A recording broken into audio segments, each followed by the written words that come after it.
What's up, friends, foes, and subbies? I don't know if this video is continuing off of what I had already started. Someone called me to check up on me or whatever, which means a lot. Means a whole lot to me. I know I look like hell. I don't care. You guys should know this by now, that I share a lot with you. Mainly because I want to not only help other people, but I need to, what's the word? I need a place to vent. I don't go to therapy. Call this YouTube therapy, whatever. I never wanted to talk about this, and I was very strategic. When I say strategic about bringing up this topic, I decided I never wanted to talk about this until I moved out of this home that I'm living in right now. But I'm going to talk about it now because I honestly don't give a fuck at this point. Alright, so I live in a home shared with other people. And the other people that I live in this home with are toxic. I don't want to call everybody a narcissist. Some can be sociopaths or psychopaths. I don't even know.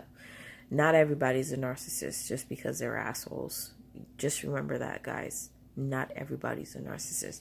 But once you discover what narcissism is, it's easy to spot them out. And I spotted a couple. Now, I live in a home full of them. And I accept it. It's easier for me to live with other people because paying the rent or the mortgage is not that serious because we're all putting it in together or whatever. So I'm living my life. All of a sudden, I meet a narc, a top narc. I get pregnant. I have my son. My son is sick, right? So I got to deal with those stresses. The dude walked out. Okay, whatever. Like, I'm over that. I don't even think about the guy. I promise you, I never think about him. So I know that it's me and my son. I deal with those stresses all the time. But I will tell you this. There are particular narcs in this home that show no affection to my son. They do not acknowledge my son until somebody else is around. And that right there is not okay. Let's say another sibling visits from out of town and happens to just be holding my child and loving him and showing him affection. All of a sudden, the narc or narcs, because there's multiple that live in this home, will come and want to hold my son too. And I want so bad to say, wait a minute. We live in the same house. You never show my son attention. You never hold my son. You don't acknowledge him. But the minute somebody else comes here, all of a sudden you want to be all in his face. The fuck? My son turned a year old and didn't get a happy birthday. No gifts. My baby shower, I didn't get shit. From none of the narcs. None of the narcs. Because like I said, multiple narcs, right? This video is really hard for me to make right now because I'm trying not to cry.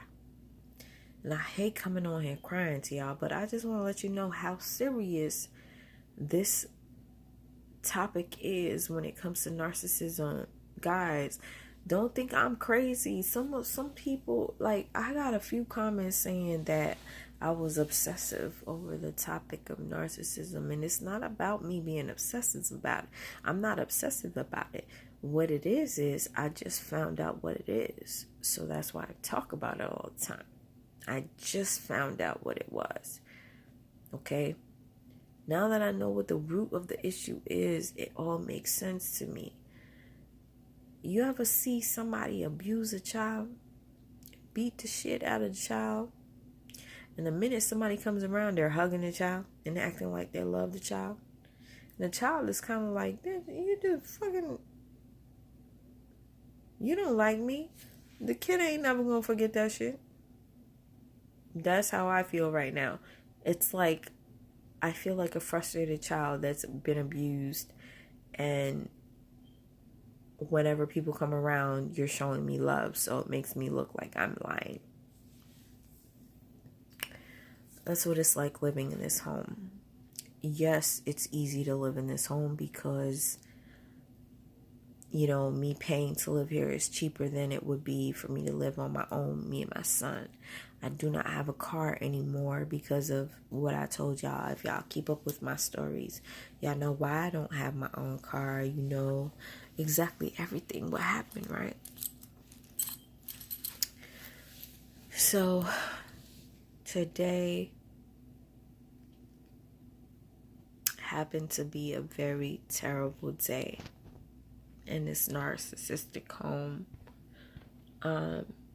I had a bad dream last night that I argued with the narc, and what's weird is it ended up coming to fruition today, to the point where I don't even feel comfortable being here right now as I'm talking. I don't feel comfortable being here right now even to go to sleep. And that's not normal. That's not okay. For my sanity and for me to live a fruitful, happy life, I think I need to leave. And the sad part is I don't want to leave my mom. She needs my help. She needs my support. She is just like me. She's a codependent. She's an empathetic person. She's very loving. And I don't want to leave her in this home full of narcs. I just don't. But I feel like I have to go. I have to. Damn, y'all. I'm not going to come on here crying to y'all all the time. That's just not what I'm planning on doing. I just wanted to come on here just to let you guys know you're not alone. I know there's a lot of people that are currently feeling stuck in their situations. Like, my narcissistic relationship is over, right? But I live with narcs, family, and it's not as easy to get rid of them because they're family, you know. You go to family events, they're going to be there. God. Sometimes I wonder what I did to deserve this, but I'm not going to question God. I'm just not. I'm just going to take it for what it is. Sometimes He will make you so uncomfortable in the situation to make you leave that situation. You ever been at a job where it pains you to go to work every day? Where you're so stressful every day to go to work. You just can't do it. It makes you sick, right? That is God trying to tell you you're done. Your time is up. This happened to me a couple of times, and I will tell you this, right? I never listened to that gut feeling.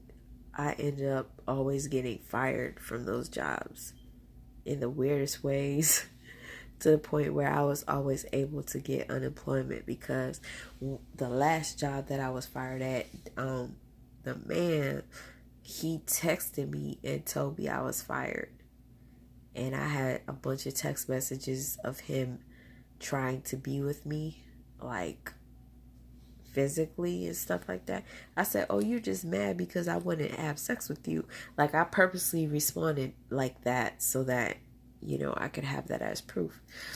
And I got unemployment, whatever. I'm just talking about this way just to say that sometimes you will be put in a situation where you're so uncomfortable to where you just feel like you can't even breathe. You don't even know what to do, what your next step is. It's because it's time for you to move the fuck on. And I just came on here to share that with you guys. I don't care if you look at me and be like, oh, this bitch is crying, baby, whatever. I don't give a fuck. I don't. Y'all should know that I don't give a fuck.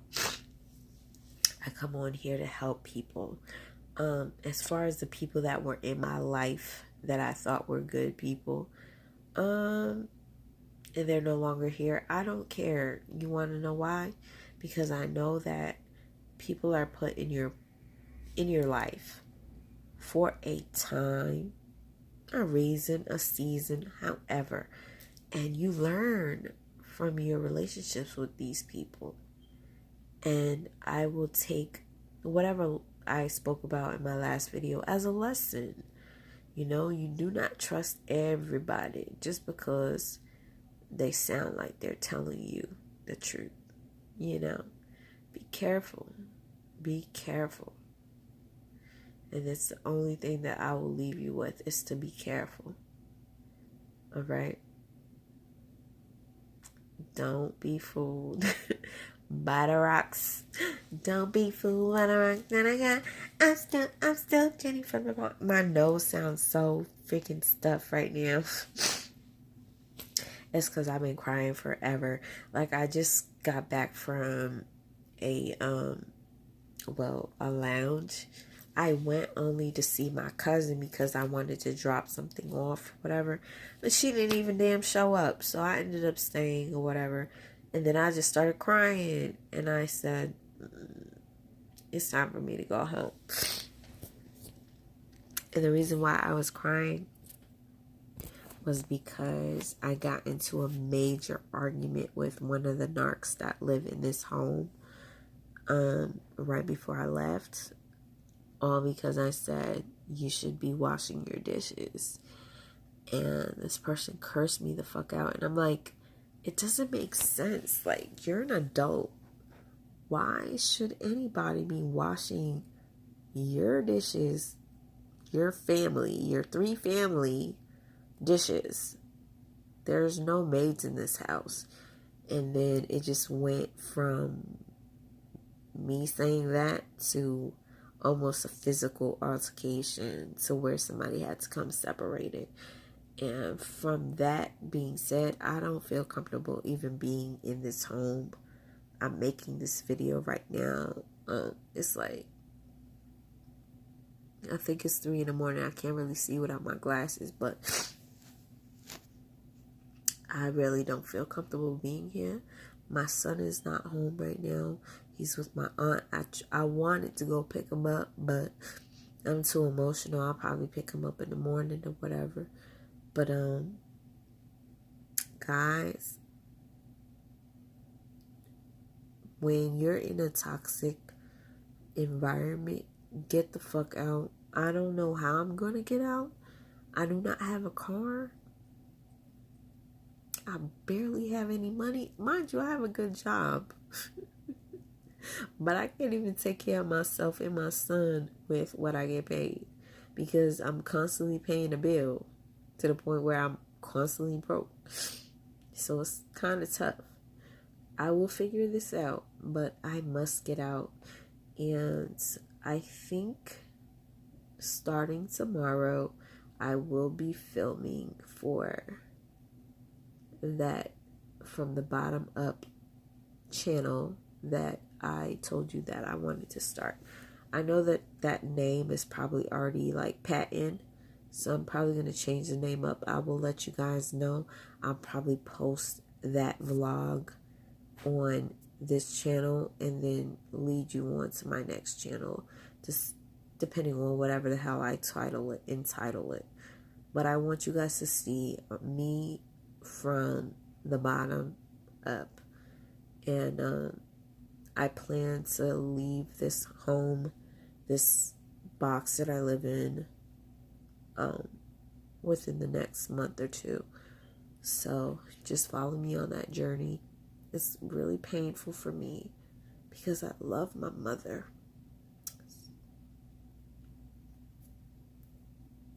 I love my mother so much. And I know that my mother is just like me. And I don't want to leave her in this house with a bunch of toxic people, because I feel like they will eat her up.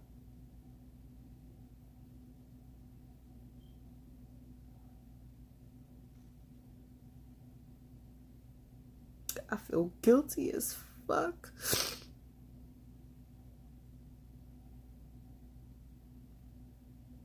But I can't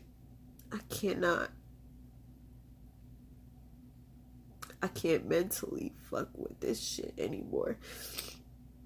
My mother was strong enough to be with a narc for shit all these years, so maybe she's stronger than me, but mentally I can't do it.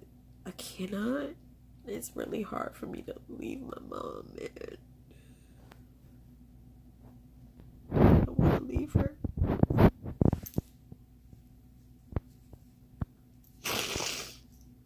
Yeah, I don't think that I cry a lot. I really don't. I noticed that I don't cry a lot because I used to be obsessed with Prince, right? But when I met my narc, he used to tell me, "Oh, you're so sensitive. You need to stop being so sensitive, whatever." So he kind of like trained me not to be as sensitive. So when Prince died, and everybody that knows me knows that I love Prince since I was a little girl. When he died, I didn't even cry. I didn't shed a tear. I was sad, but I didn't cry. When Michael Jackson cried, that was before I met the narc. I cried like that was my father or my mama. I cried for fucking weeks when Michael Jackson died, but I wasn't even a fan of him as much as I was for Prince, and I didn't cry for Prince. I think my narc kind of like desensitized me because he told me I was too sensitive. But so don't think that I cry a lot. I've been very desensitized, and the only reason why I'm crying right now, which I'm not sharing with you what happened earlier today, but something happened in this home. And when I tell you something happened, I need to move the fuck out for my safety. Let's just say that. I opened my mouth and the floodgates just went the fuck out. They went out. So I gotta be careful. Guys, thank you for watching. I don't give a fuck if you think I'm crazy. I'm just coming to you as a survivor.